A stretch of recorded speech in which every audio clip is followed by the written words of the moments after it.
wonder why nothing exciting ever happens around here.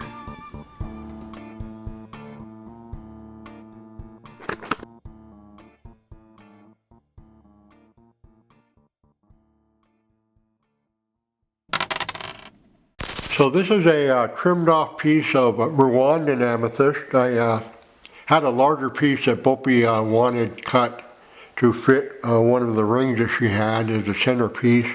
And rather than grind it down and lose all that rough, I cut this off, the trim piece, and now it's available to cut anything else. I didn't want to grind it down because it's Rwandan amethyst, which is a little bit hard to get and has a unique flashes to it. So this stone I'm going to cut, it looks like it'll cut a triangle. So I'm going to cut the triangle design called ARPA, A-R-P-A, which is Italian for harp. And this goes in the machine with the flat end of the triangle at the 96 tooth of a 96 index, and kind of the pointy end at the 48 tooth. So let me go ahead and set that up in our machine.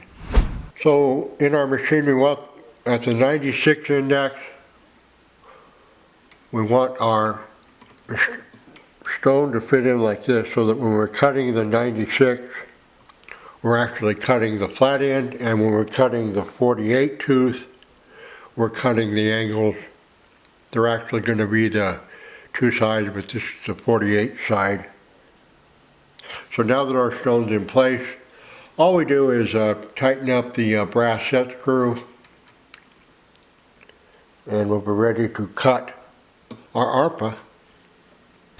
This is the gem cutting diagram for the ARPA or harp design. It was created by Marco Voltolini of Italy, and the Italian name for ARPA, for harp. I have cut this design before, and I like the way it looks in gemstones. And since this is a leftover piece of Rwandan amethyst, which is a little bit pricey, I didn't want to just grind it away, so I trimmed it off of the piece I was working on. And this is a freebie, an extra piece that comes from trimming off your gemstones rough. So this is kind of already shaped like a triangle, so I think this design will work out just fine. The design, if you want it, is available on the Gemology Project website or gemologyproject.com. I do like the way all of the designs of Marco Voltolini are designed. I've cut a number of them and they turn out great. He does a great job, and I recommend you give that website a look and look at his design.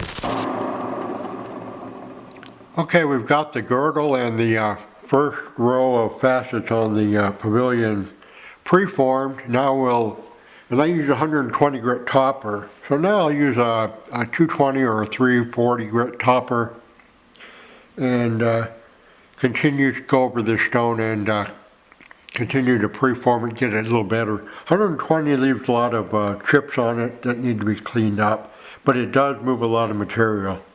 Okay, I've gone over our ARPA design of Rwandan amethyst with a 600 grit topper.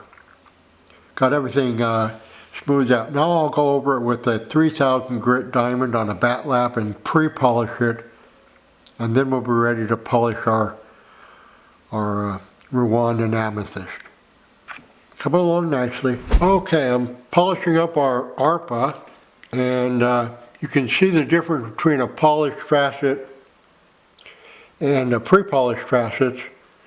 Have a little ways to go, and what I found was these facets are large, and a lot of times it's hard to polish up large facets. I had a little bit of trouble with the tin on cerium oxide on tin lap, so I switched to 60,000 grit diamond on a bat lap, which will pretty much polish everything, and that's what I've been using, and it's working great. And I'll finish these facets up, and then we'll set the stone up to cut the upper half. Okay, when you transfer your stone, you want to line it and make sure it's lined up properly. And the way you do that is you pick any of the girdle facets. In this case, they're big girdle facets, and there's 4 of them. The biggest being the 30 index tooth and the 66 index tooth. In this case, I use the 30.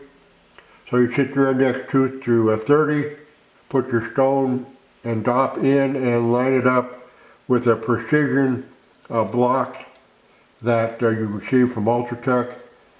And I put that block, I put it on another block to raise it up a little bit, make it easier for me.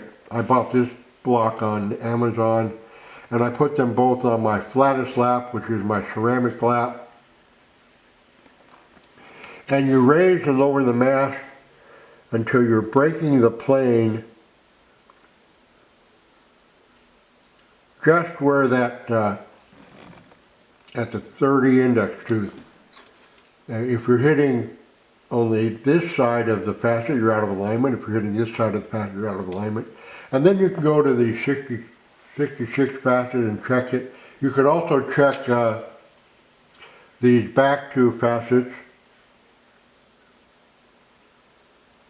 which are the 30 and 66, but I'm in alignment. You tighten the doppler tension screw, and your the brass doppler tension screw locks the stone and dop in place, and you're ready to start cutting the upper half of our gemstone. Okay, I've gone over the upper half, the crown of our stone, at least most of the facets, not all of them.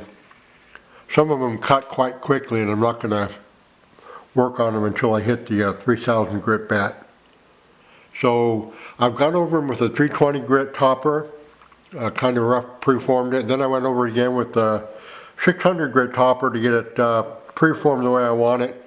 Now I'll go over these with a 3000 grit diamond on a bat lap, and then we'll be ready to polish. So it's coming along nicely, and that's our ARPA or harp. There is another set of facets that goes right up here, but those are going to cut kind of quick, so I don't want to cut them. I'll cut them now with the 3000 grit. So let's continue to pre-polish our stone.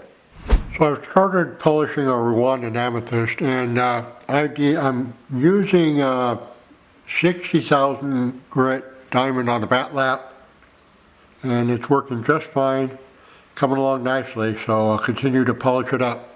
Okay, I finished polishing our Rwandan amethyst, so now I will soak it in the acetone and weigh it, measure it, and send it off to BOPIE. It polished right up with 60,000 grit diamond on a bat lap. And the reason I use diamond is this quartz I was having a little bit of trouble with anything else, and diamond will take care of pretty much anything, so that worked out fine.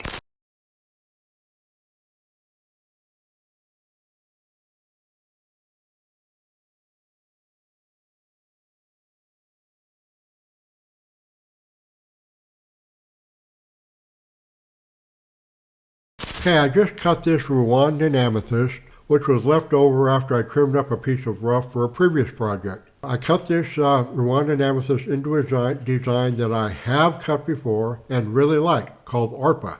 Now it is getting hard to find Rwandan amethyst sometimes, so because it's hard and it's a little more expensive than other amethysts, I trimmed up the stone with my trim saw and created an extra piece rather than just grind it down into amethyst powder. So I really like the design. I would recommend you give it a try. And please let me know in the comments what you think of this gemstone and of the design. And as always, happy fasting, everyone.